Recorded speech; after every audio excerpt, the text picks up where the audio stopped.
अब नेक्स्ट हम क्या करने वाले हैं, नेक्स्ट हम अपने सेगमेंट ट्री को कंस्ट्रक्ट करने वाले हैं।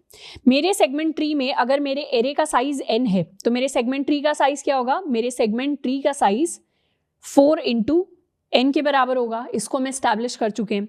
साथ के साथ मेरा सेगमेंट ट्री एक फुल बाइनरी ट्री जैसा होगा। बाइनरी ट्री मुझे पता ही है, बाइनरी ट्री के अंदर हर एक नोड के या तो 0 चाइल्ड हो सकता है या 1 चाइल्ड हो सकते हैं या फिर 2 चिल्ड्रन हो सकते हैं। पर एक फुल बाइनरी ट्री क्या होता है, फुल बाइनरी ट्री एक ऐसा ट्री होता है, इसको हम प्रॉपर ट्री भी कहते हैं। This is also called a proper tree. ये एक ऐसा ट्री होता है जिसमें each node has 2 children except the leaf. मतलब अगर मैंने एक ट्री बनाया है तो उसमें लीव्स को छोड़कर सारी की सारी जो नोड्स होंगी उनके 2 चिल्ड्रन होंगे। फुल बाइनरी ट्री ये होता है। कंप्लीट बाइनरी ट्री के बारे में हमने हीप्स वाले चैप्टर में पढ़ा था। तो एक बार फुल बाइनरी ट्री और कंप्लीट बाइनरी ट्री की दोनों की हमें डेफिनेशन देखनी है और दोनों में फिर मैं आपको एज अ होमवर्क प्रॉब्लम दे रही हूँ कि आपको डिफरेंसेस फाइंड आउट करने हैं कि कौन से केसेस में एक ट्री फुल बाइनरी ट्री होगा, कौन से केस में एक ट्री कंप्लीट बाइनरी ट्री होगा। यहाँ पर जो सेगमेंट ट्री बनता है वो एक फुल बाइनरी ट्री होता है जिसकी ये डेफिनेशन होती है। तो वो तो खैर हमारी इंप्लीमेंटेशन पर होगा। अब एक और चीज, जैसे हमने हीप्स वाले चैप्टर में क्या किया था, हीप्स वाले चैप्टर में हमने हीप बनाया था। मेरा एक मिन हीप होता था या मेरा एक मैक्स हीप होता था और हीप भी क्या होता था, एक ट्री ही होता था। हीप के अंदर हम कंप्लीट ट्री को पढ़ते थे और उस ट्री को हम बनाते कैसे थे, उस ट्री को हम इंप्लीमेंट करते थे यूजिंग एन एरे। मैंने आपको हीप्स के अंदर बताया था कि बनाना मुझे ट्री ही है, कुछ इस तरीके का स्ट्रक्चर ही बनाना है मुझे, पर मैं उसको क्लास नोड इस तरीके से नहीं बनाऊंगी। क्लास नोड जिसमें मेरा लेफ्ट चाइल्ड आ जाए, जिसमें मेरा राइट चाइल्ड आ जाए, इस तरीके से ट्री नहीं बनेगा। ट्री कैसे बनेगा, ट्री एक एरे की फॉर्म में बनेगा जिसमें बहुत सारे इंडेक्स हैं और यहां पर अगर मैं किसी इंडेक्स i पर हूं तो i का लेफ्ट चाइल्ड एंड i का राइट चाइल्ड क्या होता है, लेफ्ट चाइल्ड होता है 2 × i + 1 एंड राइट चाइल्ड होता है 2 × i + 2 के इक्वल। हीप्स के अंदर हमने इस कहानी को पढ़ा था और ये सेम चीज हम सेगमेंट ट्री के अंदर इंप्लीमेंट करने वाले हैं। यानी मुझे पता है कि मुझे ये ट्री स्ट्रक्चर ही बनाना है, बट उसके लिए मैं क्लास नोड और ये सब लेफ्ट राइट ये सब नहीं बनाऊंगी। मैं क्या करूंगी, इस हीप को इंप्लीमेंट करूंगी कोड के अंदर in the form of an array. और एक एरे के अंदर इन प्रॉपर्टीज को हमने डिस्कस किया था कि अगर ith नोड हो तो उसका लेफ्ट चाइल्ड हो जाएगा 2 × i + 1 के इक्वल और उसका राइट चाइल्ड हो जाएगा 2 × i + 2 के इक्वल। तो इस पूरे के पूरे सेगमेंट ट्री को मैं विजुअलाइज करने वाली हूं in the form of an array. और इस एरे का साइज क्या होगा, इस एरे का साइज होगा मेरे सेगमेंट ट्री का size which is equal to 4 × n। यहां पर n की वैल्यू है 8 के इक्वल, तो मुझे 8 × 4 यानी 32 साइज का अपना एरे बनाना है। हमारा इससे छोटे साइज में भी काम चल जाएगा, but just for simplicity, just for safety हम इसको 32 साइज का बनाएंगे। मैं आपको पूरा का पूरा नहीं दिखाऊंगी, मैं आपको सिर्फ उतना बनाकर दिखाऊंगी जिसके अंदर हम डेटा स्टोर करने वाले हैं। बाकी सारे इंडेक्स पर 0 स्टोर्ड होगा। तो कुछ इस तरीके से मैंने अपना एरे बना लिया है एंड इसके आगे 32 साइज का मेरा पूरा का पूरा एरे बनेगा। अब यहाँ पर ये जो रूट है इसका इंडेक्स हमेशा 0 होता है, यानी 0th इंडेक्स पर जाकर हम रूट का आंसर स्टोर करवाएंगे। रूट का आंसर क्या है, रूट का आंसर है 36, तो 36 इस इंडेक्स पर आकर स्टोर हो जाएगा। अब रूट का लेफ्ट चाइल्ड क्या है, 2 × i + 1। रूट का राइट चाइल्ड क्या है, 2 × i + 2। i की वैल्यू क्या है, ये है i = 0, तो 2 × 0 + 1 क्या हो जाएगा, 1 के इक्वल। 2 × 0 + 2 क्या हो जाएगा, 2 के इक्वल। तो लेफ्ट चाइल्ड ये 1 पर आ जाएगा, राइट चाइल्ड ये 2 पर आ जाएगा। 1 पर मैं जाकर इसकी वैल्यू स्टोर करवा दूंगी 10, 1 पर 10 स्टोर हो जाएगा। 26 कहाँ पर स्टोर होगा, 2 पर, तो ये 26 स्टोर हो जाएगा। अब यहाँ पर इंडेक्स की वैल्यू i = 1 के बराबर है, तो 10 का लेफ्ट चाइल्ड क्या हो जाएगा, 2 × 1 + 1। राइट चाइल्ड क्या हो जाएगा, 2 × 1 + 2। 2 × 1 + 2 होता है 4 के बराबर, तो ये वाली वैल्यू जो है 3 इंडेक्स पर स्टोर हो जाएगी, ये वाली वैल्यू 4 इंडेक्स पर। 3 इंडेक्स पर आ जाएगा 3, 4 इंडेक्स पर आ जाएगा 7। अब इसकी बात कर लेते हैं, ये वाली नोड 2 पर है, तो 2 का लेफ्ट चाइल्ड क्या हो जाएगा, 2 × 2 + 1। 2 × 2 + 1 5 के इक्वल होता है। राइट चाइल्ड हो जाएगा 2 × 2 + 2, ये वैल्यू हो जाएगी 6 के बराबर। तो 5th इंडेक्स पर 11 स्टोर हो जाएगा, 6th इंडेक्स पर 15 स्टोर हो जाएगा। 5th इंडेक्स पर 11, 6th इंडेक्स पर 15। तो आई होप कि यहां से मुझे समझ में आ रहा है कि कोड के अंदर तो एक एरे फॉर्म होगा, बट उसको जब हम पेपर पेन पे विजुअलाइज करेंगे तो वो एक ऐसा ट्री स्ट्रक्चर फॉर्म करेगा जो कि मेरा सेगमेंट ट्री होगा। यहां पर ith इंडेक्स की अगर मैं बात कर रही हूं तो उसका लेफ्ट चाइल्ड 2i+1 होगा, राइट चाइल्ड 2 × i+2 के बराबर होगा। अब अगर इसका मैं आपको बोलूं कि इसका लेफ्ट चाइल्ड और राइट चाइल्ड स्टोर करवाना है, जैसे 7 मुझे नोट दिया हुआ है, 7 के लेफ्ट में मेरे पास 3 है, 7 के राइट में मेरे पास 4 है, और मुझे पता है 7 कहां पर स्टोर्ड है, 7 इस वाले इंडेक्स पर स्टोर्ड है, यानी 7 के लिए i की वैल्यू 4 के बराबर है। तो इसका लेफ्ट चाइल्ड कहां पर आएगा, 2 × i+1, ये हो जाएगा 2 × 4+1, this value is equal to 9। Right child क्या हो जाएगा, 2 × i+2, मतलब 2 × 4+2, this value is equal to 10। तो 9 वाले इंडेक्स पर 3 आ जाएगा, 10 वाले इंडेक्स पर 4 आ जाएगा। तो 9 वाले इंडेक्स पर 3 आ गया, 10 वाले इंडेक्स पर 4 आ गया। इस तरीके से इसका लेफ्ट एंड राइट यहां पर आकर स्टोर होगा। 3 का लेफ्ट एंड राइट ये 1 और 2 यहां पर आकर स्टोर होंगे। उसके बाद 5 और 6 स्टोर होंगे इसका लेफ्ट एंड राइट, 7 और 8 स्टोर होंगे इसका लेफ्ट एंड राइट। तो मेरा सेगमेंट ट्री जो होगा उसका एरे कुछ ऐसा दिखेगा बनने के बाद। अब इस सेगमेंट ट्री को हमें बनाना कैसे है, बनाने के लिए मैंने पहले ही बताया था हम क्या करेंगे, हर बार मेरा जो एरे है उसका मिड निकाल लो, फिर मिड से पार्टीशन कर दो, इतना हिस्सा एक तरफ चला जाएगा, इतना हिस्सा एक तरफ चला जाएगा। हर बार रिकर्सिवली मुझे यही करना है। रिकर्सिवली मैं एक फंक्शन लिखूंगी, इस फंक्शन को नाम देते हैं build segment tree. Build segment tree के अंदर मेरे पास एक तो मान लेते हैं मेरा कोई भी ट्री एरे मैंने बना लिया है। ट्री एरे का साइज क्या होगा, ट्री एरे का साइज 4 × n के बराबर होगा। सेगमेंट ट्री के अंदर मेरे पास मेरा एरे आएगा, उसके साथ साथ मेरा ये एरे कौन सा है, ये एरे है, ये वाला एरे यानी मेरे नंबर्स वाला एरे, और ट्री वाला एरे कौन सा है, ट्री वाला यानी मेरा सेगमेंट ट्री वाला एरे। तो ये दोनों मेरे अलग अलग एरेज हैं। मेरे पास एरे आ जाएगा, उसके साथ साथ मेरे पास एक सेगमेंट ट्री का इंडेक्स आएगा, यानी अभी मैं कौन से आई पर हूं।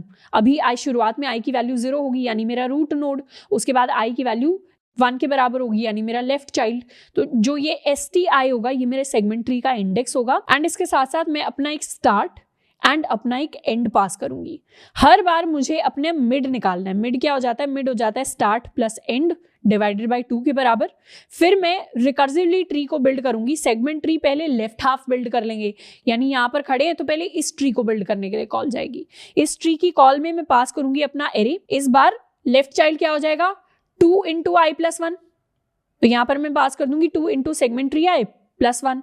स्टार्ट क्या हो जाएगा, स्टार्ट तो स्टार्ट ही रहेगा, एंड क्या हो जाएगा मिड के बराबर। उसके बाद दोबारा से एक बार बिल्ड ट्री को कॉल लगाएंगे, बिल्ड ट्री के अंदर एरे को पास कर देंगे। राइट चाइल्ड क्या हो जाएगा, 2 × i+2 के बराबर, और इस बार स्टार्ट हो जाएगा मिड +1 के इक्वल एंड एंड मेरा रहेगा एंड के इक्वल। तो रिकर्सिवली मुझे क्या करना है, ये बिल्कुल आपको मर्ज सॉर्ट वाले या क्विक सॉर्ट वाले कोड की याद दिला रहा होगा। हर बार मेरे पास एक स्टार्ट और एंड आएगा। शुरुआत में स्टार्ट ये है, एंड ये है, दोनों के बीच का मुझे सेगमेंट ट्री बिल्ड करना है। और एक इंडेक्स आएगा जो मेरे सेगमेंट ट्री का इंडेक्स होगा। हर बार मिड निकाल लो, पहले लेफ्ट सब ट्री को बिल्ड करो फ्रॉम स्टार्ट टू मिड, फिर राइट सब ट्री को बिल्ड करो from mid +1 to end. Left subtree का जो इंडेक्स होगा वो होगा 2 × i+1, राइट सब ट्री का इंडेक्स होगा 2 × i+2। जब दोनों आ जाएं, ये भी बिल्ड हो गया, ये भी बिल्ड हो गया, तो अब मुझे क्या स्टोर करना है। इसके बिल्ड होने का मतलब है कि यहाँ पर लेफ्ट सब ट्री मतलब इतने पार्ट का मेरे पास सब एरे सम कैलकुलेट हो चुका है, और इसको बिल्ड करने का मतलब है कि इतने पार्ट का सब एरे सम कैलकुलेट हो चुका है। क्या मैं कह सकती हूँ इन दोनों को ऐड करके ही तो मेरी रूट का सब एरे सम निकलता है, यानी लेफ्ट चाइल्ड और राइट चाइल्ड के नोड्स को जब मैं ऐड करूं तो मेरे टोटल सम के इक्वल वैल्यू आती है। तो 10 + 26 क्या हो जाता है, 36 के इक्वल। या इसको कहीं भी देख सकते हैं, 1 + 2 क्या हो गया, 3 के इक्वल। 3 + 7 क्या हो गया, 10 के इक्वल। 3 + 4 क्या हो गया, 7 के इक्वल। यहाँ पर 7 + 8 क्या हो गया, 15 के इक्वल। 5 + 6 क्या हो गया, 11 के इक्वल। 11 + 15 क्या हो गया, 26 के इक्वल। तो हर जो दो left child and right child होता है उन दोनों का अगर आप सम ले लो तो आपके पास आपकी रूट नोड की वैल्यू आ जाती है। तो इस तरीके से रिकर्सिवली ये अपना सम भेज देगा, ये अपना सम भेज देगा, ये क्या करेगा, दोनों के सम को ऐड कर देगा, यानी बिल्ड ट्री से जो भी वैल्यू रिटर्न होकर आई उसको ऐड कर देगा और उसको अपने अंदर स्टोर करवा लेगा। तो यहां मैं बिल्ड ट्री लेफ्ट ले आऊंगी, this value is equal to left, this value is equal to right. और अब मेरे ट्री के अंदर अगर मुझे सेगमेंट ट्री आई के ऊपर वैल्यू को अपडेट करना है, that will be left + right. और यहां से इसी वैल्यू को मैं साथ के साथ रिटर्न कर दूंगी। तो ये मेरा रिकर्सिव फंक्शन होगा जिसको मैं लिखने वाली हूं for my construction of segment tree. अब इसमें बेस केस रह गया, रिकर्जन में मुझे हर बार पता चल गया मिड निकाल लो, लेफ्ट को कंस्ट्रक्ट करके उसका सम निकाल लो, राइट को कंस्ट्रक्ट करके उसका सम निकाल लो, दोनों को ऐड करके अपनी नोड में डाल दो।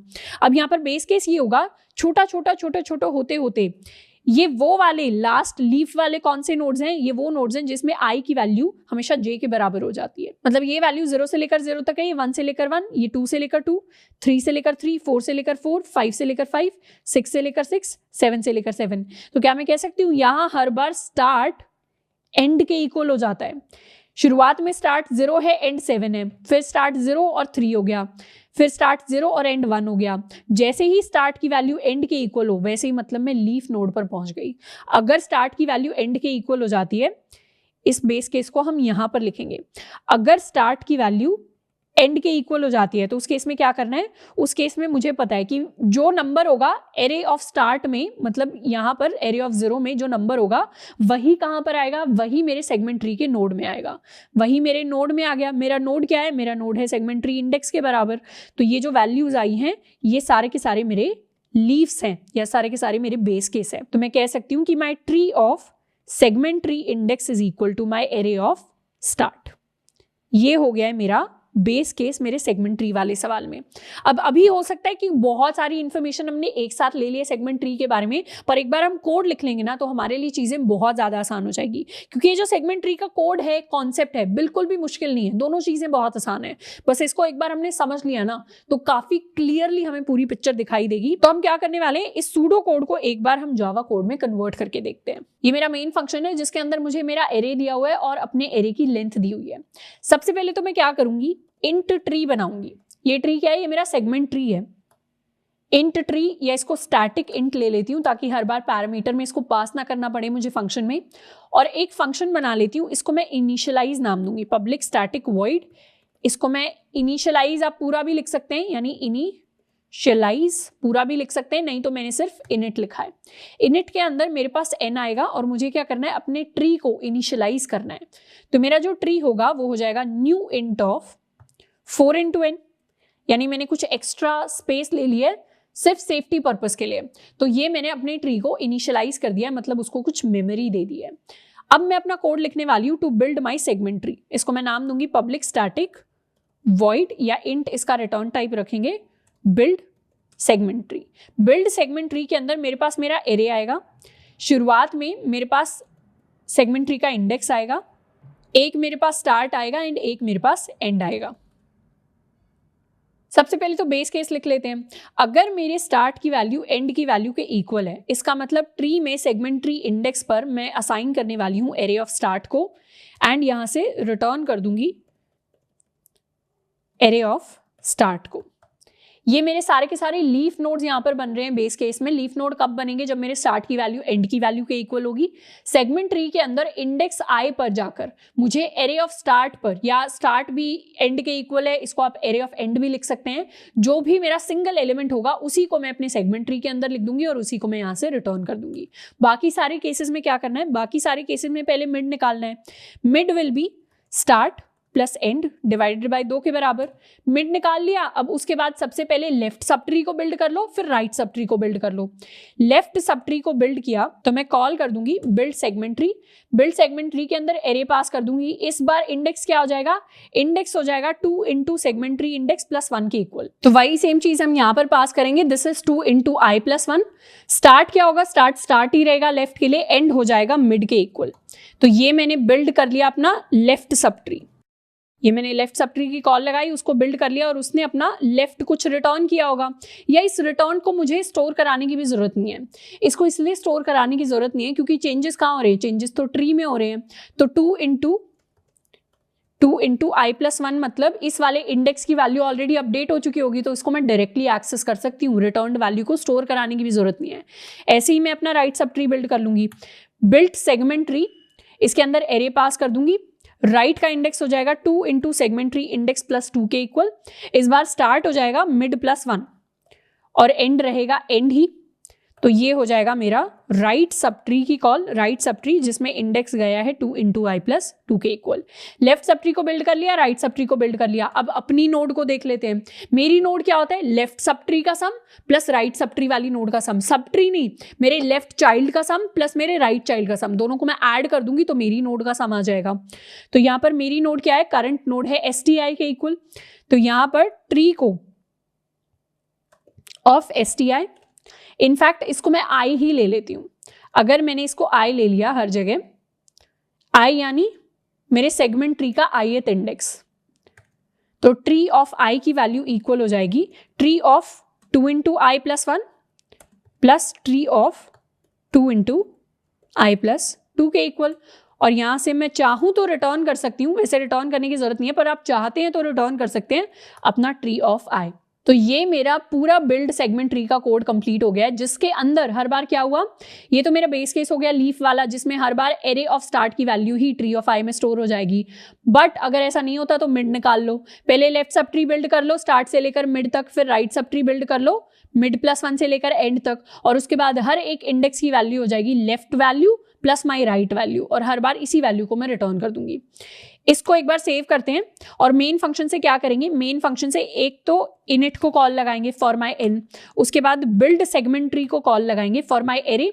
शुरुआत में I की वैल्यू क्या होगी, 0 के बराबर, क्योंकि मुझे रूट नोड को बिल्ड करना है सबसे पहले। तो स्टार्ट की वैल्यू क्या होगी, ये भी 0 के बराबर होगी।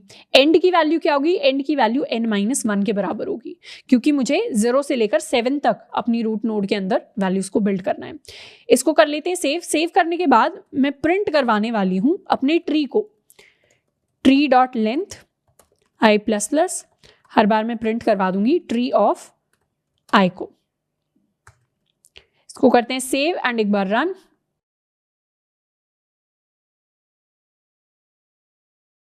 ये मेरा पूरा सेगमेंट ट्री बिल्ड हो गया है। अब इसका आप नोटिस करें तो रूट नोड 36 के इक्वल है, लेफ्ट चाइल्ड 10 के इक्वल है, राइट चाइल्ड 26 के इक्वल है, और मेरा जो सेगमेंट ट्री बना था वो भी ऐसा ही बना था। इसमें भी रूट नोड 36 के इक्वल है, लेफ्ट चाइल्ड 10 के इक्वल, राइट चाइल्ड 26 के इक्वल। इनफैक्ट आप इस पूरे के पूरे एरे को कंपेयर करें तो ये पूरा का पूरा एरे वैसे का वैसा प्रिंट हुआ है मेरी स्क्रीन के ऊपर। पहले 3 आ रहा है, फिर 7 आ रहा है, फिर 11, 15, 1, 2, 3, 4, 5, 6, 7, 8, और ये जो एक्स्ट्रा स्पेस है ये इसलिए बची है क्योंकि मैंने 4 × n साइज का अपना एरे जो है उसको क्रिएट किया है फॉर माई सेगमेंट ट्री। तो इस तरीके से मेरा सेगमेंट ट्री कंस्ट्रक्ट हो चुका है। सेगमेंट ट्री का कॉन्सेप्ट ये कहता है कि सेगमेंट ट्री को पहले आप कंस्ट्रक्ट कर लो। इसको हटाते हैं थोड़ा सा। सेगमेंट ट्री का कॉन्सेप्ट ये कहता है कि पहले आप सेगमेंट ट्री को कंस्ट्रक्ट कर लो। कंस्ट्रक्ट करने में कितना टाइम लगेगा, कंस्ट्रक्ट करने में हमें बिग ऑफ n के इक्वल टाइम लगेगा। हाँ, ये वाला टाइम ज्यादा है, बट उसके बाद हर एक क्वेरी को रन करने में और हर एक अपडेट को रन करने में मुझे individually big of log n के बराबर, और यहाँ पर भी बिग ऑफ log n के बराबर टाइम लगेगा। तो शुरुआत में ही हम बहुत सारी मेहनत कर लेते हैं, जिसकी वजह से बाद में मेरे पास टाइम कम हो जाता है। तो शुरुआत में कंस्ट्रक्शन वाला स्टेप मैंने कंप्लीट कर लिया है। नेक्स्ट हम बात करने वाले हैं कि सेगमेंट ट्रीज के ऊपर हम क्वेरीज को कैसे रन करते हैं।